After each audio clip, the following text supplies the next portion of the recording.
Chicken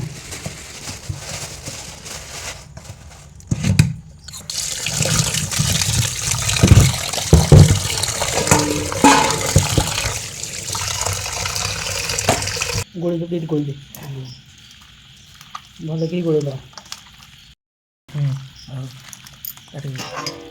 ତାକେ marinate କରି 5 minute ଘୋଡ଼େଇ ଦେବା। ମ୍ୟାରିନେଟ୍ ହେଇଗଲା। କଡ଼େଇ ଭଲକି ତାତି ଯାଇଛି ତାକୁ ପକେଇଦେବା।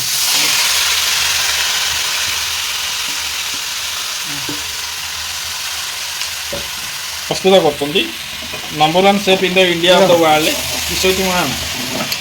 ଘୁମୁସ ଟିକେ ହଉ ଆମ ପୁଅ ଏଠି ରାନ୍ଧୁଛି। Thank you very good. ସବୁ ଚିକେନ୍ ଗୋଳେଇଛି ଉଠେ ମୋବାଇଲ ଆଣି କରୁଛୁ ଗୋଳେଇ କମ୍ ଆଞ୍ଚରେ ଘୋଡ଼େଇବା। ଟେଷ୍ଟ କରି ଦେଖିବା କେମିତି ହେଇଛି। ଘୋଡ଼େଇବା ଆଁ କମ୍ ଆଞ୍ଚରେ ଘୋଡ଼େଇବା। ଆଞ୍ଚ କମ୍ କରିବା, ଗ୍ୟାସ୍ କମ୍ କରିବା ହେଲା। ନାଇଁ ବେ ଏବେ ଟେଷ୍ଟ କରି ଦେଖିବି। ଚିକେନ୍ ପାଣି ଆସୁଛି। କିଏ କହିଲେ ପାଣି ମାରୁଛି କେତେ ପାଣି ମାରୁଛୁ? ଉଠେ ତାତିଲାଣି ସିଝିଗଲାଣି ପୁରା। ଓକେ ଏବେ ଆମେ ବିଶ୍ୱଜିତ ମହାରଣା ଚେକ୍ କରି ଦେଖିବା ଟେଷ୍ଟ କେମିତି ହେଇଛି। ଟିକେ ମୋବାଇଲ ଭିତରେ ପୁରେଇ ଦେଇଛି। କେତେ ପାଣି ବାହାରୁଛି ଦେଖ। ପାଣି ମରିଚା ବାପା ଘୁରେଇ ଦେ।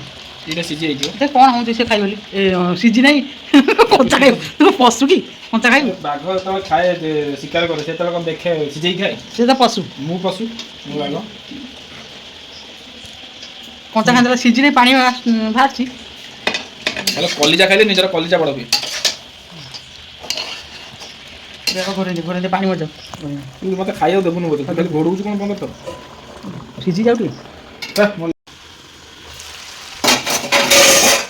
ପାଣି ମରି ମାଂସ ଚିକେନରେ ପାଣି ମରିଗଲା।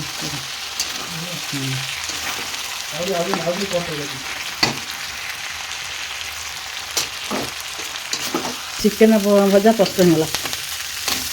ଚାଲନ୍ତୁ ଗ୍ୟାସ୍ ବନ୍ଦ କରିଦେବା। ନାଇଁ ବା ଆଉ କିଛି ଦେଖି ସେଟା ନା ଉଡ଼ିଗଲା।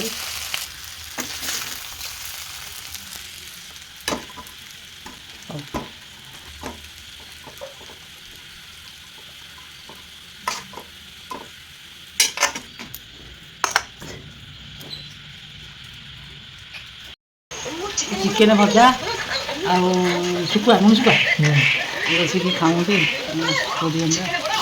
ଆଜି ରାତିରେ ଆମର ଚିକେନ୍ ଭଜା ହେଇଛି।